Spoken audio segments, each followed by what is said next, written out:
Hello, so this is part of a two-part video. First part is going to be me basically explaining what's going on. So, like a lot of other JTEs or people in Japan right now in the same program I'm in, I'm going to start a vlog. Because I'm lazy, essentially. Blogs seem like it takes way too much effort, and typing out that much stuff is just... who has time for that?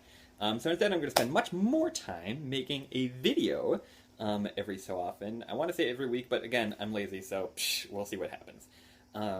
So basically, I want to do two things. One is keep people up to date on what's going on, talk about my experiences in Japan with learning the language, with understanding the culture, getting through the day, finding food at the grocery store, etc. Because some of these basic life tasks are extremely difficult because of the language and cultural barrier. So I want to give kind of an overview to keep people updated on my Japanese adventures, and also, if anyone else watches it, let people know what they're walking into if they decide to either teach in Japan or just come here for a long-term visit. Basically, I want to talk about what's been going on in my life. So this is my second week here. My first full week of work, although that does have to be taken a little lightly because it's Obon season. Obon is a holiday time where Japanese people visit the graves of their families. So everyone takes off of work. It's during summer vacation in school anyway, so there are no students. So basically I've been going to schools that have essentially like 3 other staff members working. And since it's summer vacation, I don't have students, I don't have anything to do. So I've mostly been practicing Japanese and studying other things. So that's been going on. It's where I am right now, it's Niigata Prefecture, which is on the west side of Japan. And it's fairly rural. I'll insert some pictures while I'm talking here of what the landscape looks like. I'm really glad I didn't end up in a city. There's a lot of traditional Japan right here, but with that comes the challenge that nobody speaks English. Like, people know a word here or there, which is helpful because I know a word here or there in Japanese. So between the two of us, we can make things work. But it's pretty difficult to do some things. Again, mostly find food at the grocery store. Before I got my phone, things were just way worse. Things here are extremely hot and humid. Minnesota is pretty hot and humid in the summer, but it's got nothing on Japan. You might be wondering why I'm wearing, like, nice black pants. The answer to that question is normally during this time I'd be walking around in my underwear without a shirt on because it's so freaking hot. But since I'm doing a video, I decided that probably wasn't the best idea. So, pants still on. You know what I'm sacrificing for you. So, real quick, kind of what's happened is after flying into Japan 2 weeks ago, I went through some orientation, it was fun, learned about my job, whatever, met some people. Then came out to this prefecture and went to work. My predecessor, the person who had my job before me, Walter, who's absolutely amazing, he's a fantastic guy, spent essentially a week with me showing around the different schools I teach at, because I teach at 3 different schools, 2 elementary and 1 middle school. He showed me the schools, what I'll be doing, introduced me to people I need to know, showed me how to do things like operate the bidet, which is very fancy. His wife, who is living here, also is super nice. She just, they're tons of fun. Welcomed me right away, showed me how everything is, took care of me. I don't know how I would have kind of gotten around or landed on my feet without them. Because now, while I still don't know what's going on at all, I at least know, like, where my school is and how to get there. So they showed me around the first week while I stayed in the apartment with them and at a hotel. Another interesting thing here is that all of the floors, well, not all of them, but a lot of the floors are made of tatami. Tatami looks like this.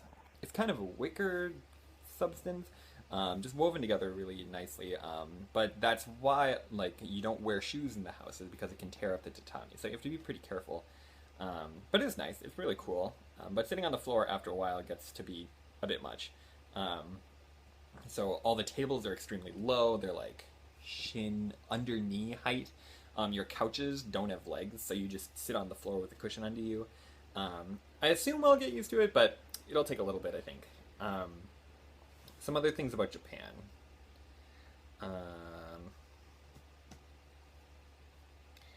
Well, I guess I'll keep you updated on other cultural things I noticed. But I did go on some adventures. Last week, I went to a waterfall, which I'll throw some pictures on during my voice here. The waterfall was absolutely gorgeous. It was beautiful. It was secluded on top of a mountain. Hiking up there was really nice, and we dove in the water, which was really cold at first because the air temperature was so hot and our body temperature was really hot, but it felt glorious after that. Um, and it was just visually stunning, absolutely gorgeous. One of the best, most beautiful experiences I've had. I've gone twice now, which is just tons of fun. My favorite thing I've done so far in Japan.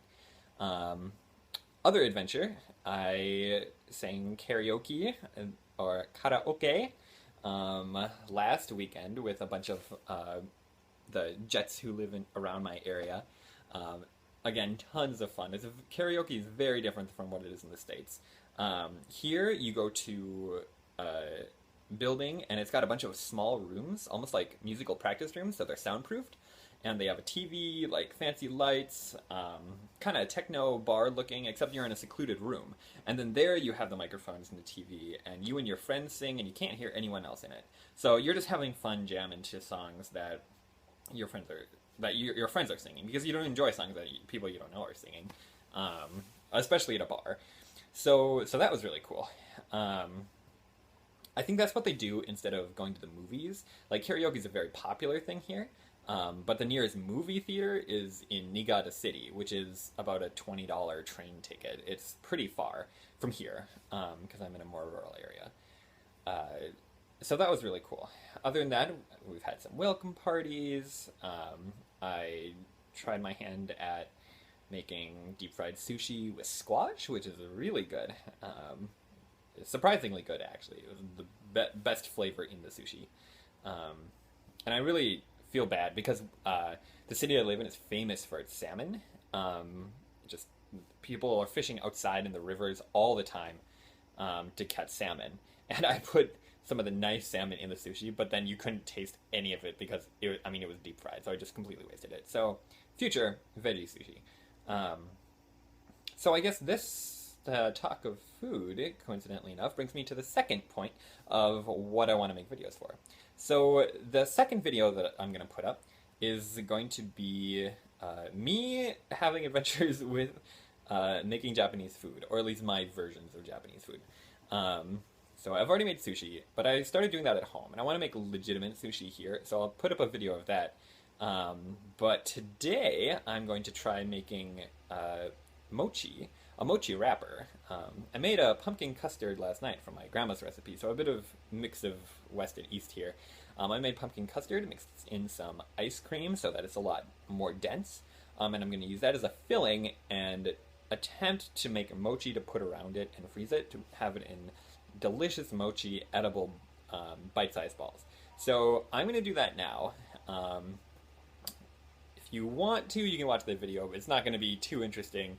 Or if you just want to keep up on my life, you can just skip the food videos.